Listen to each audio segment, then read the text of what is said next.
Assalamu alaikum wa rahmatullahi wa barakatuh. Welcome to Community Matters on a Saturday night, Saturday the 7th of October. I'm your host, Abul Hasnat, and I've got a very special show. We've given Adnan Pavel Bayo a week off so we can talk about a subject he's not very great at, football. But before we look at football, what is tonight's show? Hopefully, coming across the bottom of the screen very shortly, you will see the purpose of tonight's show. It is Play for Rohingya. For those of you that have not been following on social media and probably in and amongst the community that are talking about it, there's a huge tournament tomorrow morning, Sunday, the 8th of October at the Newham Leisure Centre in East London, and it is the Play for Rohingya competition. And this competition, I've got my guests and panel members, I'm going to call them, because they put so much time into arranging this. They're going to talk about what this is all about and the purpose behind it, the moral behind it, the aim behind it, and whatever else they wish to push forward in this cause. If I just quickly introduce my panel, over to my far right, I have brother Abdul Hussein and I have brother Sulumia, who are two of the key members in organising this competition and getting all the teams of East London together. When I talk about teams, we're talking sponsors, football teams, as well as organisations. So it's just it's a team of all essence. And over to my far left, I have brother Abdul Hussein, also part of the organising members, also a player of our NTV Media Cup team, and unknown number of football teams he's represented. He probably has as much of a transfer fee as Pistoni does back in the days, for those of you that were born in the 80s. And over to my immediate left, I have brother Ibrahim Kamali from Human Aid, who I'm going to start with straight away. So just to rehash that introduction, Play for Rohingya is a competition that's come out and will be played tomorrow. We have 14 teams that are competing in this competition to see who's going to win this very charitable and good cause competition. But these teams have put a lot of money forward that's going to go to this good cause and help this big problem that's going on in Rohingya. Maybe you guys know a lot or very little about what's going on in Rohingya. Hopefully Human Aid will help us to understand that. Just to give you also a breakdown of the segments for today, this very first segment we are going to talk about Rohingya pretty much primarily and why these group of brothers are doing this. As you can see, I've got the t-shirt on me as well. These brothers are all wearing the t-shirt, so we're out to support this cause. In the second segment, we are going to talk about the draw and how the football competition itself is going to pan out and how the day tomorrow is going to pan out and how you can also get involved if you are in the East London area. So hold tight for the second segment for us. And in the final segment, once we've done the draw, we'll have some of our usual football punters in the community, those well-known people in the community that love their football, that want to talk about the teams and see who's going to be going for it. But at the end of the day, we're all on one mission, one cause, and that is the genocide in Rohingya and how we can help that. Very smoothly, I'm going to come over to you. I'd actually like to shake your hands, Ibrahim, because alhamdulillah, I think the stuff that Human Aid are doing is brilliant, and I think it's wonderful to have you guys involved in such a big initiative. I think I should probably basically give you opportunity to start with the basics. Just give the people out there, the audience of NTV, the football audience that we've got from NTV, as well as East London and the whole of the UK footballing community, what do they need to know that's going on in Rohingya? Alhamdulillah, I think it's an honour for us to be part of this as well, Human Aid. And when we were approached by the brothers and the organisers as well, we're delighted, definitely. And I think in the past recent months, in the last couple of months, everyone's been aware that in the media there's a genocide happening in Burma right now. And majority of the people that are affected is the Rohingya Muslims. So Human Aid, alhamdulillah, we've been on the ground since 2012. So this has been happening for years, even though it's only been in the media for the last couple months. But what's happened in the last couple months, probably last 2 months, right now the tally is about 800,000 Rohingya Muslims have come over across the border through jungles into Bangladesh. Well, just to put them numbers, make them real to you and give you some understanding what the numbers mean. In the last 5 years or 6 years in the Syria war, 500,000 people roughly have died. But that's been spread across 5 years, 5-6 years. Now with this Rohingya issue, within a week, 2 weeks, max 3 weeks, altogether about 800,000 people have crossed the border altogether. Bangladesh can't handle that. We as charities collectively are struggling to handle that as well. So what's happening right now is, I'm sure everyone's seen all across viral social media and the media. For example, I'll give you an example. There was a boy, young man, and he's carrying his mum and his dad on his shoulders with a stick. It went quite viral. And that's what we're dealing with on the ground. And when these people are coming across, we ask them, how long have you been walking? How long have you escaped? And what's happened to you? They tell us the stories, horrifying stories, but yeah. We're hearing that the houses have been burnt down. And for 3 constant days, whilst being barefoot, they used to leave their house, literally like that young man that was carrying his mum and dad. So they're carrying his mum and dad through jungles. And Allah knows best what's inside the jungles alone. And then they come across to barren land in Bangladesh with no aid there, nothing there. It's just open land. And I think I myself want to put some emphasis on this, because a lot of people are probably taking for granted, well, there's so many atrocities across the world. You know, they look at Kashmir, they look at Palestine, they look at Syria, they're looking at all the different atrocities across the world. But the essence of this one, Rohingya, is the fact that they're going to a land which financially can't support them. Can't, no way. Yeah, and this is why you guys and many of the charities are having to give this big push, isn't it? Yes. And we've been on the ground, like I said, since 2012. And when the Rohingya issue got really bad, so when the influx of refugees started coming on, like for example, in our office, we have a tally. And we keep up with all the statistics that were happening. And I think when it initially happened, we had the number 70,000 Rohingya refugees have crossed the border so far. And the next day I came into the office, that number turned to 120,000. Then the next day I came, third day, it went up to 180,000. After that, it went up to 400,000, then 500,000, now it's on 800,000. And we're assuming it's going to go up to 1 million. No, these figures are mind-boggling, aren't they, I have to say. But 0.8 million across in Bangladesh at the moment.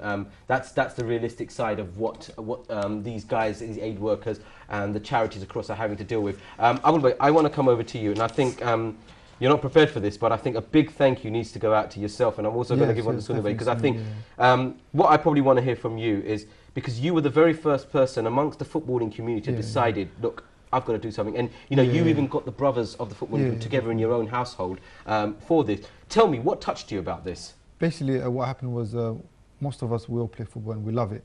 You know, it's quite one of the things where we're 35, but we want to keep going for as long as possible.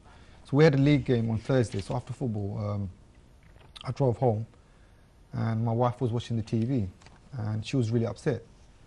And she goes, "Oh, did you just come back from work?" I said, "Yeah." And she said, look what's happening in the TV. I said, "Yeah, I know, it's really sad." She goes, "Why don't you do something about it?" I said, what can I do? She said, "Look, you play football, why don't you speak to your friends and try and sort something out?" And at that point I thought, okay, but she said, "I want to be involved as well." I said, "Look, you can't play football, we know that." You know, so I thought, okay, what can I do to get all the community involved? So then I made a couple of phone calls. I called brother, Hussein, called Sunubai, then brother Cobbs, which couldn't come with us, unfortunately. And I said to them, "Look, I want to do a charity tournament for the Rohingyas in Bangladesh. I need your help, basically. What can you guys can offer for me?" They said basically, just make a couple of calls. So that's when I called you, and then I called up a couple of the other senior brothers within the organisation, ILFLO, and they said, "Look, sort something out, arrange a meeting somewhere, and we'll meet up and we'll talk." And my wife took the opportunity, said, "Oh, I'll cook, everyone could come." And I thought, you know what, I better not take that offer. So then basically we invited everyone over to my house and everybody was saying, "Yeah, let's get involved." And at that moment I thought about Human Aid, because I know Human Aid, they're really, really good in terms of delivering the work. I've seen some of the work from past, and I know I also play with some of the brothers.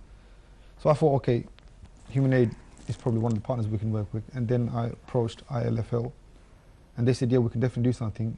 And everyone that I spoke to, basically, everyone said, "Look, we'll get involved, whatever support you need." So then we start talking to some of the teams, saying like, "Would you be interested?" Because the interest has to be there first before we obviously put a platform out there. And everyone is saying, "Look, whatever whatever the fee is, if you said it, we want to pay a little bit more." So then I thought, okay, what do I need to do to bring the community together? So I went to different organizations, different restaurants, different small businesses, big businesses. Everyone that I went to, I'm going to be honest with you, no one turned me down. There was a few of them that said, "Look, I'm not very well financially stable, so I might not be able to give you money. So what can I do?" So a lot of them, they said, "Look, we'll give you food, we'll give you this, we'll give you that, we'll give you support, we'll give you volunteers, we'll give you drink, we'll make you tea, coffee. So alhamdulillah, everyone that I've gone to, no one's turned their back on me. So that just tells you, like, basically, although that we're not living there in Rohingya, the pain that's happening over there, we're actually all feeling it. That's why, you know, we just want to ease that pain. So we thought this will be a starting point to relieve some of the pain. We won't be able to wipe out everything that's what's happening, but every effort that we make will make a, you know. Sunwa, I mean, since Abul Bay's mentioned you so much in there, I want to know, I mean, what really got you touched on this? I think it's the actual plight of the persecution happening in Rohingya, and I feel as a community here in East London we could make a difference. And it's not just about us here, it's also about the backroom staff, the support we've had, and bringing the community together. That's what's really inspired me to really dedicate my time in supporting whichever way I can. I've got to say, everyone, from, you know, I can't mention everyone's name here, Mdad Bey, Cobbs, Hussein, everyone has not batted the lid. If I've asked for something, they've not hesitated. And it's just regenerating that vibe and that spirit within our community in East London, not just East London. I've had brothers from Yorkshire that's travelled today to give a donation, and they've travelled all the way from Oldham, Halifax, to be part of this. Unfortunately, they couldn't put a team in, but they contributed in terms of a donation, and that's great to see that, you know, we can cross borders and we can go far out and reach, you know, people in the wider community, and that's really, really great. I mean, what's interesting is, not interesting, but is really pleasing to hear is nobody said no. Nobody said, oh, we can't. Absolutely. Struggling. Everyone, even if they're struggling, they've thrown it in. And I mean, obviously, you've got your access to the footballing world. Do you think this is a big step towards the footballing world now understanding the atrocity? I hope so. I mean, it's getting the awareness out there and making people more aware of what's happening. Because, I mean, we're all here, we live comfortably. You know, we have a house, we have accommodation, we have lighting. You know, there are resources that we can turn to. Countries like in third world countries, they don't have that opportunity. And, you know, we should not be, we are privileged in a way, but we also should show some sort of, we have some sort of emotional attachment, because not just because they're Muslim, because they're human at the end of the day. You know, humanity needs to prevail. I mean, regardless of what race you are, Christian, Jew, Buddhist, Muslim, we're all one, and we need to enhance that within our community and spread the knowledge. And I just thought, by organising this is what we, you know, we are over 35 vets, and this is what we can do. And, you know, alhamdulillah, it's been great. Yeah, we've got a few minutes to the break, and Sure. I mean, just as a start to this, the three of you, Abul Bey, Hussein Bey, and yourself, I think it's a big appreciation, and I hope not only the footballing community, but everyone out there in the world realises what you guys are doing for the sake of recognising what's going on in Rohingya. I'm going to come back over to you, Ibrahim Bey, because I think people have sometimes, they can see what the purpose is behind what's going on in Palestine. Yeah. Okay, you know, the Palestinians, what they were doing at the Gaza Strip, and continuously the Israelis, how they're attacking this. So we know what's going on there. We've seen with Syria how it's a dictatorship that's gone bonkers and just killing their own people. What is the essence behind the genocide on Rohingya? Before I actually get to that, I think it's important for me to highlight what we're actually doing. Yes. So oh yes, please. Sorry, So the brothers collectively, and all the sponsors collectively, they raise staggering amounts, no doubt.